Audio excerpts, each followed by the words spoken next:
40 ఏళ్ళలోనే చూసుకుంటామంటే ఇప్పుడు present situation ఏంది? రైతుల పరిస్థితి ఏంటి? వృద్ధుల పరిస్థితి ఏంటి? హాస్పిటల్స్ లేవు. కనీసం ఇప్పటికీ కూడా ఆరోగ్యశ్రీకి సంబంధించిన బకాయిలు అట్లనే ఉన్నాయి. మరి ఇంత ఘనం జరుగుతున్నప్పుడు ఇంకా మీరు విజన్ 2047 గురించి మాట్లాడతారు. అసలు వాస్తవంగా 2025లో ఏం జరుగుతుందో మాట్లాడాలి. 2026 కూడా వచ్చింది. అసలు 2026లో మనం ఏం చేయబోతున్నామో చెప్పట్లే. పోనీ ఈ పెట్టుబడులైనా సక్రమంగా వస్తా అంటే ఈ పెట్టుబడులు వస్తాయన్న నమ్మకం లేదు. ఎవరికీ లేదు ఈ పెట్టుబడులు వస్తాయన్న నమ్మకం. కేవలం ఎంఓఏలు చేసుకుని వాటిని మనం ప్రచారంలో పెట్టుకోవడానికి భాగంగానే వీటిని వాడుకున్నాం. ఎందుకంటే ఇంత పెద్ద సమిట్ పెట్టి ఏం తెచ్చిర్రా అని అడుగుతారు కదా.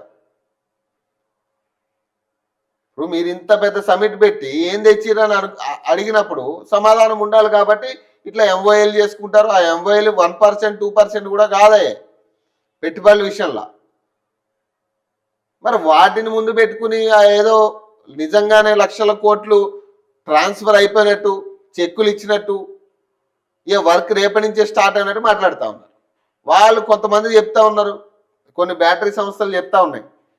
వాళ్ళు ఏమంటున్నారు? 5 సంవత్సరాలు 8,000 పెట్టుబడులు అంటున్నారు. 8,000 కోట్లు 5 సంవత్సరాలు. నిన్న అనుకుంటా మొదటి రోజు మాట్లాడింది అనుకుంటా ఆయన. 5 సంవత్సరాలు 8,000 కోట్లు పెట్టుబడి పెడతాం, కానీ దానికి తగ్గట్టుగానే లాభాలు ఉండాలి కదా.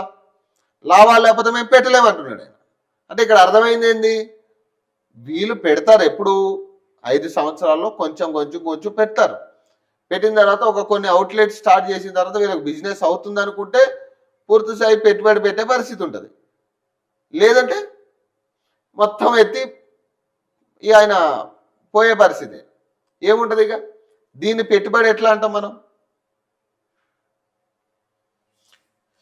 నిజంగా పెట్టుబడులు పెట్టి వాడు నిజంగా ఒక కంపెనీ స్టార్ట్ అయ్యి ఉద్యోగాలు ఇచ్చిండు అనుకుందాం.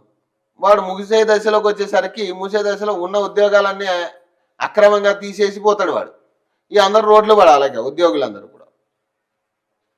2047 నాటికి పేదరికం లేని సామాజిక న్యాయంతో కూడిన తెలంగాణను నిర్మించడమే తన లక్ష్యమని సీఎం రేవంత్ రెడ్డి తెలిపారు.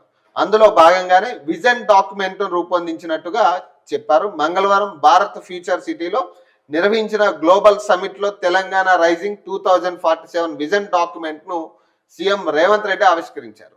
ఈ సందర్భంగా ఆయన మాట్లాడారు. పేదరికం నాకు పర్యాటకం కాదు, అది నా ప్రత్యక్ష అనుభవం.